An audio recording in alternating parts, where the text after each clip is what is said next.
Great, so today I'm going to talk about online sexual activity experience of heterosexual students in terms of gender similarities and differences.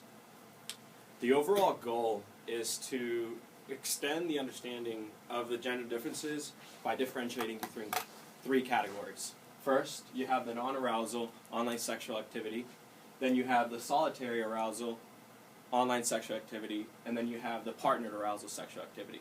I'm going to explain a little bit about the definition so that you get a better understanding of what this actually means. To start off, online sexual activity is related to anything of sexual nature that is online. Non-arousal activities include going online for educational purposes, while also going online on chat rooms and dating sites. Solitary arousal activities are broken down into four different things, actually. So, one, the Playboy images are significant of the fact that these are people who go online to look at sexually explicit images. Then you have people who go online for erotica and read erotica. Then you have people that go online and masturbate to sexual explicit images or to sexually explicit videos. And finally, you have just people who go online and look at other people having sex. Now, for the partnered arousal activities, you have essentially people who are extending their sexual relationships online via voice. Then you also have people who use other partners to think about sexual fantasies and talk about them. And thirdly, you just have people that are in love and are constantly trying to use the internet to stay in love and have some form of partnerships. Now, in terms of the hypotheses that the author and researcher thought about, we have the solitary online sexual arousal, then you have the partnered online sexual arousal, and finally the non-arousal experience. And I just wanted to get a little sense of what you guys thought the percentages were for both males and females. In terms of the percentages, what do you guys think is going to be the result for males? How many people actually are going to partake in non-arousal online sexual activity? It's going to be very 100%. High. Yeah, it's going to be very high. And for females, it's going to be very high. As well as in terms of the frequency, it'd probably be very similar. And that's what the author explained. As for the solitary online sexual arousal, for males, the author hypothesized that, in fact, males were going to be much higher than females, and that they experienced it at higher frequencies.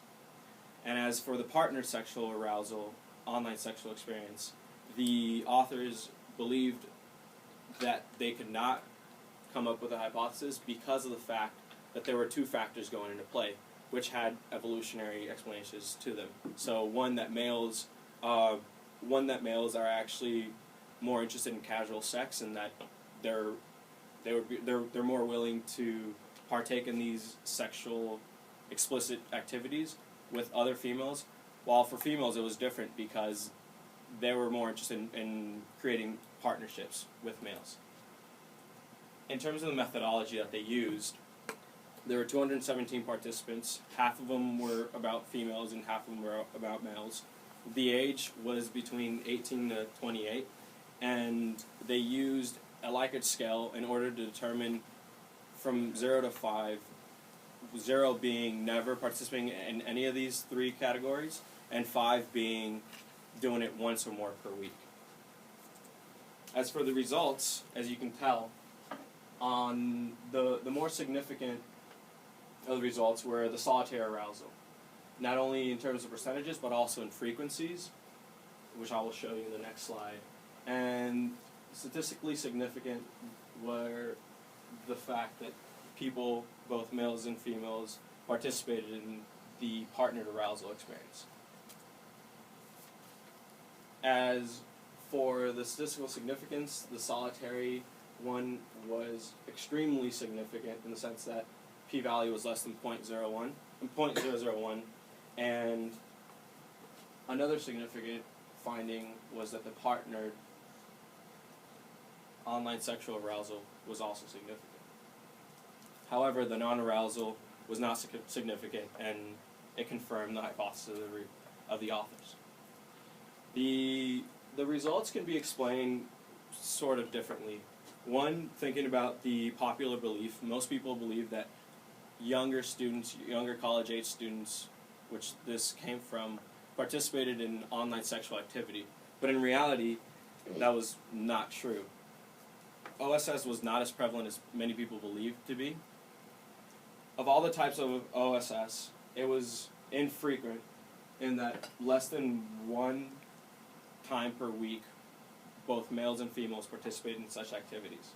As for the solitary arousal, the sexual expression for men seemed to explain why there was such a significant differences, or why there was a significant difference between males and females, and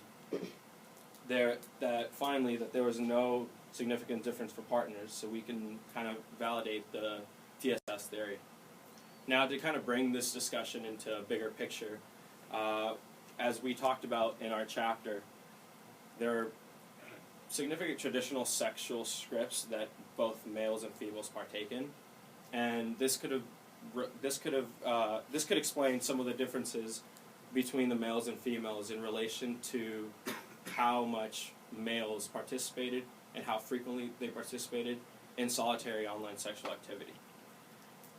Bringing in Travers's theory on evolution, it seems likely that more males would participate in such sexual activities because of the investment theory, in that males are less choosy than females. So thinking about the partnership, online sexual activity could be influential in potentially helping us advance a new theory on explaining the differences between males and females in relation to online sexual activity.